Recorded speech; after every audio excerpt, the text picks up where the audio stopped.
Okay friends, ఈరోజు ఒక అద్భుతమైన టాపిక్ గురించి మనం డిస్కస్ చేయబోతున్నాము. దట్ ఈస్ హ్యూమన్ రిలేషన్స్ అండి. సో చాలామంది ఈరోజు ఈ మానవ సంబంధాల నుంచి వెళ్ళి చాలామంది ప్రాబ్లమ్స్ ఫేస్ చేస్తున్నారు. సో దాని గురించి మనతో డిస్కస్ చేయడానికి so great speaker Ronit Reddy గారు మనతో పాటు ఉన్నారు. So hi sir. Hello sir, glad to meet you. So ఈరోజు చాలామంది ఈ మానవ సంబంధాల గురించి మనం డిస్కస్ చేద్దాం షార్ట్ అండ్ స్వీట్గా. సో ఈ రోజుల్లో ఉన్న మానవ సంబంధాలు ఎలా ఉన్నాయి సార్? ఇవాళ రేపు ఉన్నటువంటి ఈ యొక్క సభ్య సమాజంలో sir, coming to the own relationships, that to a blood relationships. Okay, మనం బయట వాళ్ళ దాకా ఎందుకు వెళ్తున్నాం, మన సొంత ఇంట్లో వాళ్ళ పరిస్థితులే చూద్దాం ఒకసారి. ఓకే. సో ఎలా ఉన్నాయంటే సార్, ఈ రోజులు ఒకప్పుడు ఉన్నటువంటి ఓల్డెన్ డేస్ కావు సార్. ఇవి completely been into complete commercial property లాగా ఒక కమర్షియల్ రిలేషన్షిప్స్ అనేవి వచ్చేసాయి. ఓకే, అంటే సెల్ఫిష్నెస్ ఎక్కువైపోయింది. Yes, exactly. సెల్ఫిష్నెస్తో పాటు నేను గొప్ప అంటే నేను గొప్ప, నేను నెంబర్ 1 స్టేటస్లో ఉన్నానా, లేకపోతే నువ్వు నాకంటే ఎక్కువ ఉన్నావా తక్కువ ఉన్నావా, సో నీకంటే నేనే గొప్ప, నాకంటే నువ్వు తక్కువ అనేటువంటి ఒక వేరియేషన్స్, ఒక కంపారిజన్స్ చూసుకునేటువంటి రోజులు అన్నమాట ఇవి. యా, అంటే ఈరోజు ఈ మానవ సంబంధాలు ఎలా అయినాయంటే డిజిటల్ సంబంధాలు అయిపోయినాయి అనమాట. యా, సో ప్రతిదీ వీఆర్ షోయింగ్ ఇన్ స్టేటస్. అంటే ప్రతిదీ మనం ఎక్కడ పోయినా, ఏం చేసినా, ఎక్కడ ఉన్నా ప్రతిదీ వీఆర్ షోయింగ్, ప్రతిదీ మనం చూపిస్తున్నాం. అంటే ఒక ఫంక్షన్ చేసినా, మనం ఏదైనా చేసినా ప్రతిదీ కూడా డిజిటలైజ్గా జనాలకు, అంటే అది ఫేమస్ కావడానికా లేకపోతే ఎందుకు అది ఫేమస్ అవ్వడానికనే ఎగ్జాక్ట్గా చెప్పలేం కానీ సార్, ఒకటైతే నేను చెప్పగలను, అదేంటి అనుకోవడం తప్ప ఏం లేదు అక్కడ. నేనే గొప్ప, నాకు ఇంత ఉంది, నాకు ఇంత ప్రాపర్టీ ఉంది, నాకు ఇగో ఇంత బ్యాక్గ్రౌండ్ ఉంది, అది మాత్రమే ముందు పెడుతున్నారు. కానీ ఒక నిజమైనటువంటి ప్రేమను ఎవరు కూడా కరెక్ట్ లేరు. అంటే నాకు జరిగిన విషయం నేను చెప్తాను. ఫ్రెండ్ సర్కిల్లో మెయిన్గా, అంటే ఫ్రెండ్ అని కాదు, ఎనీ రిలేషన్, మీరు అన్నట్టు బ్లడ్ రిలేషన్ కావచ్చు. So everybody has priority only for money, of course. So నేను ఒక ఫ్రెండ్కు చాలా మంచి ఫ్రెండ్షిప్, ఒక 5 years నుంచి చాలా క్లోజ్ ఫ్రెండ్. సో డబ్బులు ఇచ్చాను, ఇచ్చిన తర్వాత డబ్బులు పోయినాయి, సో ఫ్రెండ్షిప్ పోయింది సార్. సో ఇలా ఈ సమాజంలో ఇలా జరుగుతుంది. సో దీనికి గల కారణం ఏంటి అసలు? అదే సార్, మెయిన్గా ఏంటంటే ప్రయారిటీస్ అనమాట. మెయిన్గా వైటమిన్ ఎన్ అంటే money, of course, obviously. Of course మన దగ్గర ఎంత డబ్బన్నా ఉండొచ్చు, కానీ మనం అనుకున్నంత ప్రేమ ఎదుటివాడి దగ్గర మనం కొంచెం కూడా ఎక్స్పెక్ట్ చేయలేని పరిస్థితి ఈ రోజులలో. ఎందుకు అంటే ఫర్ ఎగ్జాంపుల్, ఒక ఎంత మంచి క్లోజెస్ట్ ఫ్రెండ్స్ అయినా కూడా ఎక్కడైనా కూడాను ఈ సమాజంలో మొత్తంలో, ఈ ప్రపంచం మొత్తంలో ఈ డబ్బు దగ్గరే వస్తుందండి. అది ఒక సొంత అన్ననో ఒక తమ్ముడినో, అరే నాకు 50,000 అవసరం ఉంది, 50,000 దాకా ఎందుకు సార్, ఒక 10,000 కావాలి నాకు పంపించు అంటే ఉన్నా కూడా పంపించలేని పరిస్థితి రోజు. ఎందుకు అంటే అమ్మో ఒక రిలేషన్ మళ్ళీ ఖరాబ్ అయిపోద్దేమో, అమ్మో మళ్ళీ నేను డబ్బులు తిరిగి వాళ్ళని అడగలేనేమో అన్న పరిస్థితి. ఎందుకు అంటే ఈ డబ్బు చేయబట్టే, డబ్బు నువ్వేం చేస్తావు అంటే బంధుత్వాలను విడదీస్తాను, ఈ ఒక అన్నదమ్ములను విడదీస్తాను, ఒక మంచి ఫ్రెండ్షిప్ని కొలాబ్ చేస్తాను, అంటే కంప్లీట్గా నాశనం చేస్తాను అని ఈ యొక్క డబ్బు సమాజానికి పరిచయం చేసింది. సో టు బి ఫ్రాంక్ చెప్పాలంటే ఈ డబ్బు అనేది ఆ విధంగా చేయడమే కరెక్ట్. ఎందుకు అంటే ఎదుటి వాళ్ళ యొక్క స్వభావాన్ని ఈ డబ్బు వాళ్ళ యొక్క నిజ స్వరూపాన్ని బయటపెడుతుంది అన్నమాట. సో అదే కాకుండా ఈరోజు సోషల్ మీడియాలో ఒక ట్రెండింగ్ నడుస్తుంది రీసెంట్లీ, వైఫ్ అండ్ హస్బెండ్. ఒక అమ్మాయి రీసెంట్లీ ఒక బిజినెస్ మ్యాన్ పెళ్లి చేసుకుంది. చేసుకున్న 20 daysకి హనీమూన్ తీసుకెళ్ళి మొత్తం అక్కడ తీసుకెళ్ళి మర్డర్ చేసింది. ఎందుకు ఇలా జరుగుతుంది? ఆడవాళ్ళు ఎందుకు మారుతున్నారు అంటే తన బాయ్ ఫ్రెండ్తో కలిసి మర్డర్ చేసింది. సో ఈ అన్ని బంధుత్వాలు, ఈ ఎఫెక్షన్స్ ఇవన్నీ పోయినాయి. ఎందుకు ఇదే లేదు సార్, టు బీ ఫ్రాంక్ చెప్పాలంటే అది మనము తల్లిదండ్రుల పెంపకం అని చెప్పలేము. కానీ ఒక విధంగా చూసుకుంటే అది తల్లిదండ్రులనే మోసం చేసేటువంటి రోజులు ఈరోజు ఉన్నటువంటి సభ్య సమాజంలో. తల్లిదండ్రులకి బయట ప్రపంచానికేమో ఒకలాగా ఉంటున్నారు పిల్లలు, కమింగ్ టు దేర్ పేరెంట్స్ ఇంట్లో వాళ్ళ బిహేవియర్ కంప్లీట్ డిఫరెంట్గా ఉంటుంది. సో వాళ్ళ పిల్లల యొక్క మైండ్ సెట్ని ఎనలైజ్ చేసుకునే పరిస్థితి ఈ రోజున తల్లిదండ్రులకు ఉన్నటువంటి దుస్థితి అని చెప్పుకోవచ్చు మనం. ఎందుకు అంటే వాళ్ళకి అదే నేను చెప్తున్నాను, ఇదివరకు కూడా నేను చెప్పాను నేను మీకు. ఎట్లా అంటే వాళ్ళకి ఒక డిసిప్లిన్ లేకపోవడం, ఒక క్రమశిక్షణ అనేది లేకపోవడం, ఒక వినయ విధేయత అనేది లేకపోవడం. అదే మనం చిన్నప్పటి నుంచే పిల్లలకి చక్కటి ఒక డిసిప్లిన్గా మనం పెంచి ఉంటే అది ఆటోమేటిక్గా ఒక what is good, what is bad, మంచి ఏంటి, చెడు ఏంటి, మన సమాజంలో ఏ విధంగా బ్రతకాలి, ఎదుటి వాళ్ళకి మనం ఏ విధంగా మన యొక్క వాల్యూని మనం ఇవ్వాలి, మన యొక్క వాల్యూ ఎక్కడ తగ్గించుకోకుండా మనం చూసుకోవాలి, ఇవన్నీ కూడా అప్స్ అండ్ డౌన్స్ని వాళ్ళు ఎక్స్పీరియన్స్ చేస్తుండేవాళ్ళు అనేది నా ఆలోచన. రియలీ అంటే చాలా మంది లేడీస్ చాలా జరుగుతున్నాయండి ఇలాంటివి. అవును, సోషల్ మీడియాలో న్యూస్లో చూస్తే. సో ఈరోజు మగాడే భయపడాల్సి వస్తుంది. అవును సార్. ఎవరిని నమ్మలేని పరిస్థితిలో అంటే అంత మ్యారేజ్ చేసుకుని అంత ఘనంగా లక్షలు ఖర్చు పెట్టి తను పాపం అంటే హనీమూన్ వెళ్ళి మంచి ఎంజాయ్ చేయాలనుకున్నాడు, అలా జరిగింది. ఇలాంటి చాలా కేసులు ఉన్నాయి. సో ఇక్కడ ఎవరిది తప్పు ఎవరిది రైటు అనేది మనము చెప్పే పరిస్థితుల్లో లేము, అసలు చెప్పే పరిస్థితులు లేము సార్. కానీ ఇలా చూసుకున్నట్లయితే అమ్మాయి కూడా ఒకసారి కొంచెం సరే ఇష్టం ఉన్నా లేకున్నా వాళ్ళ తల్లిదండ్రులకి ముందు ఒక మాట, నాకు ఇష్టం లేదు, నాకు అబ్బాయి తోటి నాకంత లైఫ్ బాగుండదు అని అనిపిస్తుంది, నాకు వేరే వాళ్ళతో పరిచయం ఉంది, దయచేసి వాళ్ళు నాకు వాళ్ళ పేరెంట్స్తో మాట్లాడి నాకు అబ్బాయిని పెళ్లి చేసి నాకు ఇవ్వండి అని చెప్పేసి అంటే తన ఒక నిండు ప్రాణం బ్రతికుండేదేమో ఈ రోజు. అంటే డైరెక్ట్ చెప్పడం వల్ల బెస్ట్, కానీ ఇట్లా చంపడము ఇవన్నీ అది కరెక్ట్ కాదు సార్, అది చాలా పాపం అది. అదే సో అందుగురించి సో ఈరోజు ఒకప్పుడు అమ్మాయిలు భయపడేది కానీ ఇప్పుడు అబ్బాయిలు భయపడాల్సిన పరిస్థితి. ఈ రిలేషన్స్ అంటే ఒక పేరెంట్స్ కావచ్చు, పిల్లలు కావచ్చు, అన్నదమ్ములు, అక్కచెల్లెలు, ప్రతి దగ్గర ఈ హ్యూమన్ రిలేషన్స్ అన్ని కంప్లీట్గా కొలాప్స్ అయినాయి. అవునండి.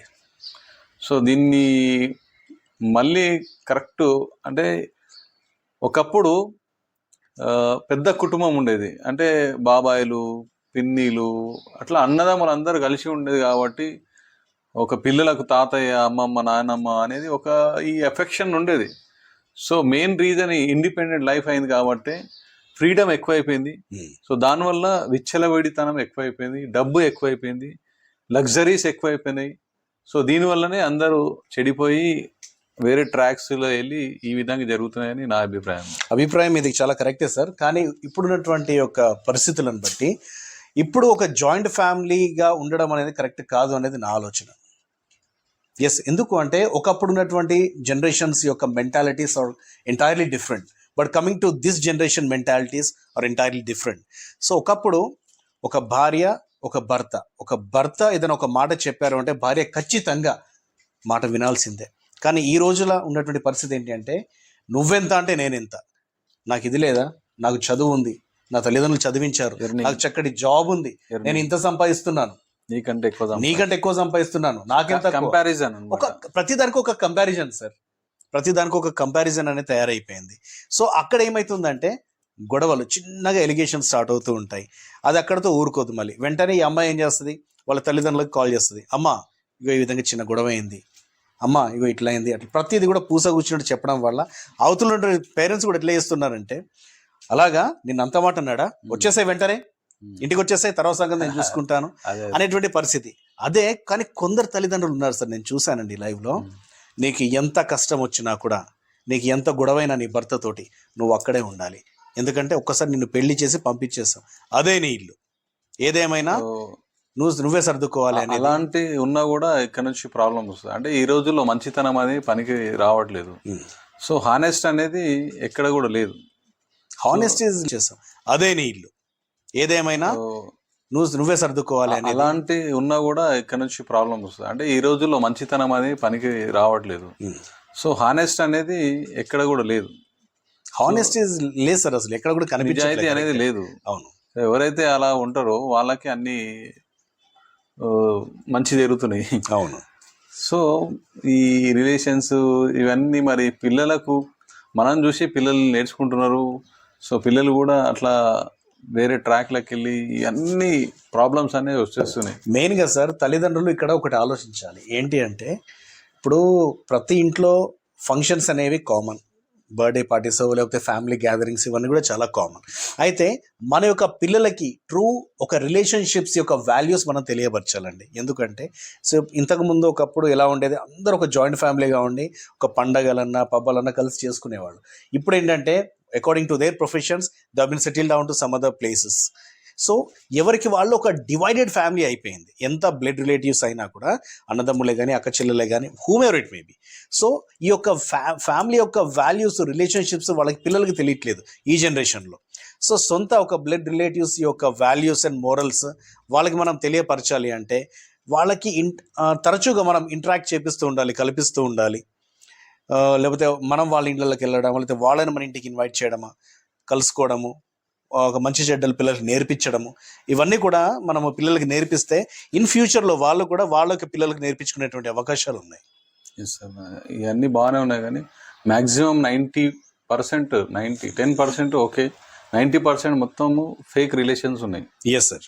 సో జస్ట్ అంటే మనకు కష్టకాలంలో మనం అంతా మంచిగా ఉన్నప్పుడు వచ్చేవాళ్ళు రియల్ అంటే రిలేషన్షిప్ అని కాదు, మనకు కష్టం ఉన్నప్పుడు మనం బాధలో ఉన్నప్పుడు ఎవరైతే వస్తారో they are a good relation. Exactly sir. Even నా ఫ్రెండ్ సర్కిల్లో కూడా నేను ఇదే చెప్తాను. అరే నాకు ఒక 10,000 అవసరం ఉన్న నాడు ఎవరైతే నేను అడిగినప్పుడు నాకు ఇవ్వలేదో వాళ్ళు కాదు నాకు ముఖ్యం. ఎవరైతే నీ దగ్గర 10,000 కాదు, ఒక 10 రూపాయలు ఉన్నా కూడా అరే అరే మామ నా దగ్గర ఇవి ఉన్నాయి 10 రూపాయలు తీసుకో ఉండని.